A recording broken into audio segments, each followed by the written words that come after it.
Welcome back. स्वागत है आप सभी का। मैं आज़ाद भारद्वाज आप सभी का स्वागत करता हूँ आपके अपने चैनल स्टडी टाइम पर। आप सभी का यूट्यूब चैनल पर स्वागत करता हूँ। आज हम देखते हैं जैसा कि पैसिव वॉइस के क्रम में हम पैसिव बनाना सीखेंगे, एक्टिव से पैसिव प्रेजेंट कंटिन्यूअस टेंस में। इससे पहले हम लोग प्रेजेंट इंडेफिनिट में हमने एक्टिव से पैसिव करना सीखा था। तो अब इसी क्रम में हम दूसरे इस आज के वीडियो में हम देखेंगे प्रेजेंट कंटिन्यूअस को किस प्रकार से उसमें एक्टिव वॉइस से पैसिव वॉइस में परिवर्तन किया जाता है। तो प्रेजेंट कंटिन्यूअस के बारे में आपने पढ़ा होगा, तो थोड़ी सी रफली जानकारी यह है। जब हम पहचान की बात करते हैं तो प्रेजेंट कंटिन्यूअस अफर्मेटिव में आप बात करते हैं कि अगर सब्जेक्ट ही हो, सी हो, इट हो और आपका क्या हो, सिंगुलर हो, ही सी इट और सिंगुलर, इसके साथ आपको हेल्पिंग वर्ब इज लगता है और वर्ब की फर्स्ट फॉर्म में आपका क्या, आईएनजी। इस तरीके से ये पहचान बताता है। इसी के क्रम में अगला है आई के साथ एम रहेगा हेल्पिंग वर्ब और वर्ब की फर्स्ट फॉर्म में क्या लगा रहेगा, आईएनजी। और तीसरा आप देखते हैं कि यू, वी, दे और आपका plural, you we they plural के साथ भी आपका सहायक क्रिया हेल्पिंग वर्ब की बात करेगा तो आर और वर्ब की फर्स्ट फॉर्म में क्या लगा रहेगा, आईएनजी। तो ये अफर्मेटिव को हमने यहाँ पे पहचानना है कि ईच, एम और आर ये हेल्पिंग वर्ब है। इसके साथ आप पाओगे प्रेजेंट कंटिन्यूअस में वर्ब की फर्स्ट फॉर्म में आईएनजी लगा रहता है। तो इस तरीके से हम पहचान के यहाँ पे पहचानेंगे कि यह टेंस प्रेजेंट कंटिन्यूअस है, तो उसको हम प्रेजेंट कंटिन्यूअस के अकॉर्डिंग हम परिवर्तन करेंगे। तो चलिए देखते हैं किस प्रकार से पैसिव में परिवर्तन होगा यदि अफर्मेटिव में सेंटेंस रहेगा। तो सबसे पहले हम अफर्मेटिव में चेंज करते हैं। तो हमारा आता है सबसे पहले rule affirmative sentences. Affirmative sentences की बात करें तो यदि जब हम पहचान लिए, जैसे कि पहले बात हो रही थी कि किस तरीके से हम पहचानेंगे, वह पहचान हो जाएगा। तो सबसे पहले हम लाएंगे सब्जेक्ट को। सब्जेक्ट के साथ हेल्पिंग वर्ब अगर सिंगुलर है, ही सी इट है, ऑब्जेक्ट जब आ रहा है सब्जेक्ट के स्थान पे इज लगा दीजिएगा, इसी क्रम में एम लगा दीजिएगा, इसी क्रम में आर लगा दीजिएगा, यानी सब्जेक्ट के साथ इज, एम, आर का प्रयोग होगा। और इसमें बीइंग एक और हेल्पिंग वर्ब का यूज करेंगे, बीइंग का, तो इज, एम, आर और बीइंग का प्रयोग करेंगे। और जैसा कि पैसिव करते समय हमें वर्ब की थर्ड फॉर्म चाहिए और सब्जेक्ट को पैसिव करते समय हम लोग ऑब्जेक्ट, तो बाई और प्लस क्या लगा देंगे हम लोग, ऑब्जेक्ट। तो इस प्रकार से कुछ स्ट्रक्चर है कि यहाँ पे सब्जेक्ट को लाएंगे, ऑब्जेक्ट जो रहेगा सब्जेक्ट के स्थान पे उसके साथ सहायक क्रिया इज लग जाएगा, या तो एम लग जाएगा या तो आर। अब एक एग्जाम्पल से समझते हैं। यहाँ पे एग्जाम्पल दे रहा है, he is writing a letter. Example number first देखिए, he is writing a letter. अब यही एग्जाम्पल है, इसी को देखते हैं। जैसा कि बात हुई थी कि अगर सेंटेंस प्रेजेंट कंटिन्यूअस टेंस में है तो इसमें हेल्पिंग वर्ब इज मिलेगा और वर्ब की फर्स्ट फॉर्म में आईएनजी, या यहाँ पे एम मिलेगा वर्ब की फर्स्ट फॉर्म में आईएनजी, या आर मिलेगा वर्ब की फर्स्ट फॉर्म में आईएनजी। तो यहाँ पे हम देख रहे हैं ही करता है उसके साथ ही, तो हमने टेंस पहचान लिया कि ये पैसिव करने के लिए फिलहाल हम पढ़ भी रहे हैं प्रेजेंट कंटिन्यूअस टेंस है। तो अब हम ऑब्जेक्ट अ लेटर को कहाँ लेके जाएंगे, सब्जेक्ट की जगह पे। तो अ लेटर और इसके साथ सहायक क्रिया सब्जेक्ट के साथ या तो इज या तो एम या तो आर। तो अ लेटर है, एक सिंगुलर को यहाँ पे प्रतीत हो रहा है, तो यहाँ पे हम क्या लगाते, इज, अ लेटर इज, साथ में हमको क्या लगाना है इसमें पैसिव करते समय, बीइंग। तो पैसिव करते समय हमें is being, am being, are being का यूज करना है। A letter is being verb की थर्ड फॉर्म, तो राइट का थर्ड फॉर्म आप लोग क्या कर देंगे, रिटेन बाई, ऑब्जेक्ट हमारा क्या हो जाएगा, ही का हिम। तो इस प्रकार से हमने देखा यहाँ पर कि जब सब्जेक्ट सिंगुलर है तो उसके साथ इज लगाकर बीइंग जोड़ देंगे। अगर आई यहाँ पे सब्जेक्ट के रूप में आता है तो एम बीइंग, अगर आपका प्लूरल्स आता तो यहाँ पे आप क्या करते हैं, इसमें आर बीइंग लगाते हैं। एक और उदाहरण से समझते हैं। यहाँ पे कह रहा है कि you are buying books. Second number है, यू आर बाइंग बुक्स। अब इसको देखा जाए तो इसमें देख रहे हैं कि यहाँ पर हमारी पहचान आर और वर्ब की फर्स्ट फॉर्म में बाई जो है उस फर्स्ट फॉर्म में आईएनजी, तो ये प्रेजेंट कंटिन्यूअस में हम चल रहे हैं और यहाँ पर सब्जेक्ट को लेके चलते हैं, ऑब्जेक्ट को लेके चलते हैं सब्जेक्ट के स्थान पर, तो यहाँ पे क्या हो जाएगा बुक्स। अब बुक्स है प्लूरल, तो प्लूरल के साथ हम यहाँ पे क्या लगा दे आपका आर, और आर के साथ हम लोग क्या लगा दे बीइंग, तो बुक्स आर बीइंग। अब यहाँ पे बाई का थर्ड फॉर्म हो जाएगा आपका बॉट, और सब्जेक्ट को ऑब्जेक्ट के स्थान पे लाने से पहले बाई और हमने क्या लगा देना है यू। तो यहाँ पे हमने देखा सब्जेक्ट यदि सिंगुलर है तो इज बीइंग, यदि प्लूरल है तो आर बीइंग। इसी तरीके से यहाँ पर अब यह हम जो कि दो उदाहरणों से हमने समझा कि अफर्मेटिव सेंटेंसेज में हमें सब्जेक्ट ऑब्जेक्ट को सब्जेक्ट की जगह पे इज एम आर को यूज करना है और बीइंग लगा के वर्ब की थर्ड फॉर्म। अब इसी प्रकार से हम नेगेटिव को देखते हैं कि इसके नेगेटिव में किस प्रकार से परिवर्तन होता है, तो नेगेटिव सेंटेंसेज को भी हम देखते हैं कि किस प्रकार से। तो सेकंड हमारा होगा नेगेटिव सेंटेंसेज, तो यहाँ पे हम हेडिंग है हमारा नेगेटिव सेंटेंसेज। नेगेटिव सेंटेंसेज में जब हम पैसिव करेंगे तो सर्वप्रथम हम क्या लाएंगे सब्जेक्ट। फर्स्ट ऑफ ऑल किसको लाएंगे हम सब्जेक्ट को। अभी हमने सब्जेक्ट के साथ या तो इज लगा देंगे या तो क्या एम या तो आर, सब्जेक्ट जिस प्रकार से है। अब इसमें नेगेटिव है तो पहले नॉट को यूज करेंगे, तब इसके बाद हम लोग बीइंग लगाएंगे।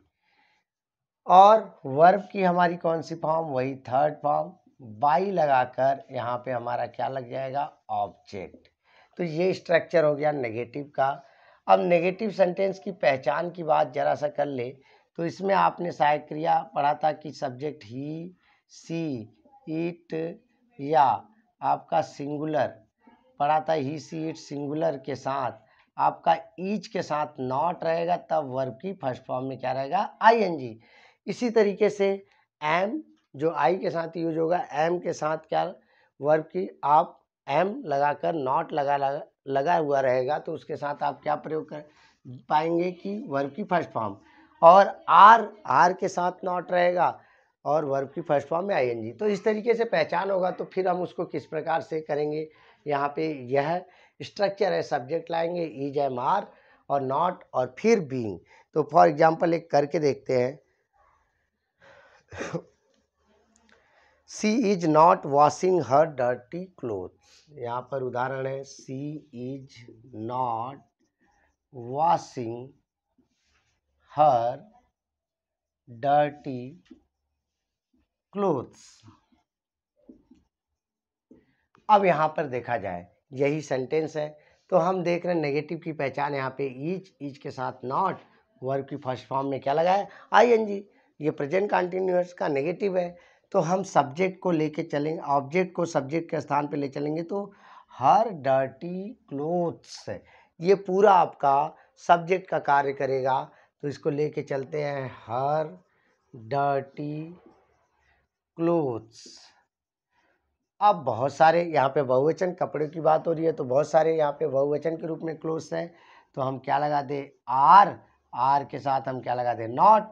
और हमारा जैसे कि पहले से पता था कि बीइंग भी एक सहायक क्रिया को लगाना है, तो her dirty clothes are not being. अब यहाँ पे थर्ड फॉर्म क्या हो जाएगा वॉश्ड बाई, सी का ऑब्जेक्ट हमारा क्या हो जाएगा हर। तो ज़्यादा कुछ परिवर्तन नहीं है, जो is being, am being, are being ये जो यूज हो रहा था उसके बीच में हमें नेगेटिव नॉट का भी प्रयोग कर लेना है। तो एक और उदाहरण देखते हैं, she is not beating Tom, एक उदाहरण ये है। अगला देखते हैं, she is not beating Tom, full stop. अब यहाँ पे देखते हैं, तो सबसे पहले किसको लेके चले, टॉम सिंगुलर है तो इज लगा देते हैं, नेगेटिव है तो हम क्या लगा दें नॉट, फिर अपनी तरफ से हम क्या लगा दें being, Tom is not being. अब यहाँ पे थर्ड फॉर्म हो जाएगा बीटेन बाई, यहाँ पे सी का ऑब्जेक्ट क्या हो जाएगा हर। तो हमने देखा नेगेटिव सेंटेंस में जो सहायक क्रिया इज है, एम है, आर है, उनके साथ नॉट लगाकर तब बीइंग का प्रयोग करेंगे। तो इस प्रकार से हो जाएगा is not being, am not being और आर नॉट बीइंग। अब हमारा अगला देखते हैं एक दो उदाहरण कि इंट्रोगेटिव सेंटेंस पूछेगा इसी में, तो आप उसको किस प्रकार से करेंगे। तो थर्ड आपका लास्ट है इंट्रोगेटिव, और यह हो सकता है उसमें इंट्रोगेटिव नेगेटिव भी हो, साथ में इंक्लूडिंग ऑफ क्या हो, नेगेटिव भी हो। तो यहाँ पर देखते हैं हम लोग, थर्ड हमारा आता है यहाँ पे इंट्रोगेटिव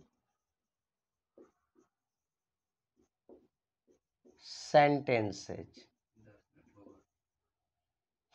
इंट्रोगेटिव सेंटेंसेज, तो इसमें आप पाओगे इंट्रोगेटिव सेंटेंसेज में हेल्पिंग वर्ब ईच को आगे रखोगे, एम को आगे रखोगे, आर को आगे रखोगे। तो हेल्पिंग वर्ब जो लग रहा था हमारा सब्जेक्ट के अनुसार वो आगे रहेगा। फिर यहाँ पर आपका आएगा सब्जेक्ट, फिर यहाँ पर हम लोग रखेंगे बीइंग और वर्ब की कौन सी form, third form, plus by लगाकर हम यहाँ पे क्या रख देंगे, ऑब्जेक्ट। तो यह कुछ स्ट्रक्चर होगा कि किस प्रकार से हम यहाँ पर इंट्रोगेटिव सेंटेंस को करेंगे। यदि इसी इंट्रोगेटिव में नेगेटिव रहेगा तो सेम यही process, is am are, subject के बाद नॉट, तब बीइंग को यूज करते हैं हम लोग। तो यहाँ पे थोड़ा सा ध्यान देने की जरूरत है। अगर नेगेटिव रहेगा तो सब्जेक्ट के पश्चात आप लोग नॉट लगाइएगा, नॉट के बाद क्या लगा देंगे, बीइंग। तो एक उदाहरण से देखते हैं, are they telling a lie, are they telling a lie, question mark. तो अब आप यहाँ पर पाएंगे कि इसमें प्रेजेंट कंटिन्यूअस में जब प्रश्न पूछा जाएगा तो helping verb is am are पहले प्रयोग होंगे। तो हमें भी इसका पैसिव बनाते समय इज एम आर का पहले प्रयोग। तो अ लाई यहाँ पर सब्जेक्ट के स्थान पर आएगा। तो अ लाई के अकॉर्डिंग हम देखेंगे तो यहाँ पे क्या लगा देंगे, इज, और यहाँ से ऑब्जेक्ट लाकर सब्जेक्ट बनाएंगे अ लाई। अब हम क्या लगा दें अपनी तरफ से, बीइंग, और टेल का third form told, a lie being, is a lie being told. अब बाई लगाकर ऑब्जेक्ट, दे का ऑब्जेक्ट क्या हो जाएगा, देम। तो हमने देखा कुछ इस प्रकार से परिवर्तन होता है। अब कभी कभार क्या होता है कि इनके आगे प्रश्न हमें क्वेश्चन वर्ड्स देखने को मिलेगा, व्हाट, व्हेन, वेयर, व्हाई, विच, ये सब मिलेगा। तो पिछले वीडियोज में जैसा कि चर्चा हुआ था, यदि वह मिल रहा है तो उस व्हाट, व्हेन, व्हाई को आप विच को उसी प्रकार से उतार लीजिएगा। बाकी जो परिवर्तन है कुछ इसी प्रकार से होगा। जैसे एक उदाहरण दे रहा है, वाई इज ही नॉट, यहाँ पर एक एग्जाम्पल है, why is he not helping you, helping you, question mark. अब यहाँ पे हम देख रहे हैं कि वाई का प्रयोग किया गया है, व्हेन का प्रयोग हो, व्हाट का प्रयोग हो, वेयर का प्रयोग हो, विच का प्रयोग हो, तो इन्हें इसी प्रकार से उतार लेते हैं। तो इस अनुसार, इसके अनुसार वाई यहाँ पे उतर जाएगा। अब यू के अकॉर्डिंग हम helping verb is am are का प्रयोग करेंगे। तो यू सब्जेक्ट की जगह पे आएगा तो उसके साथ सही उचित क्या हो जाएगा, आर लगेगा, और यू को यहाँ पे लाएंगे तो वाई आर यू। अब नेगेटिव है तो पहले नॉट का यूज करेंगे, फिर हम लोग क्या लगाएंगे, बीइंग, बीइंग, और वर्ब की थर्ड फॉर्म हेल्प्ड, ऑब्जेक्ट लाएंगे बाई, ही का ऑब्जेक्ट क्या हो जाएगा, हिम। तो कुछ इस प्रकार से परिवर्तन होगा। और अंतिम एक देखते हैं, इसमें यदि जो पिछले वीडियोज में बात हुई थी कि हु का प्रयोग हो, तो हु के प्रयोग को सावधानी पूर्वक उसे करेंगे, उसे उतारेंगे नहीं। तो यहाँ पे दे रहा है who is telling, who is sorry singing a song, who is singing a song, question mark. अब यहाँ पर देखते हैं, यदि हु है तो इसको सावधानी पूर्वक हमें कन्वर्ट करना पड़ेगा सबसे पहले बाई ओम। अब यहाँ पे अ सॉन्ग के अकॉर्डिंग यहाँ पे हम हेल्पिंग वर्ब लगाएंगे तो इज लग जाएगा, इज। अब आपका आ जाएगा अ सॉन्ग, यहाँ पे सब्जेक्ट की जगह पे क्या आ जाएगा, अ सॉन्ग, और हम क्या लगा दे, बीइंग। अब सिंग का थर्ड फॉर्म संग, और क्वेश्चन मार्क। तो कुछ इस प्रकार से हमने देखा प्रेजेंट कंटिन्यूअस में किस प्रकार से हम एक्टिव से पैसिव बनाते हैं। तब तक अगले वीडियो के लिए हम जो प्रेजेंट परफेक्ट बनाएंगे उसके लिए, तब तक के लिए आप लोग वीडियो में बने रहिएगा। धन्यवाद।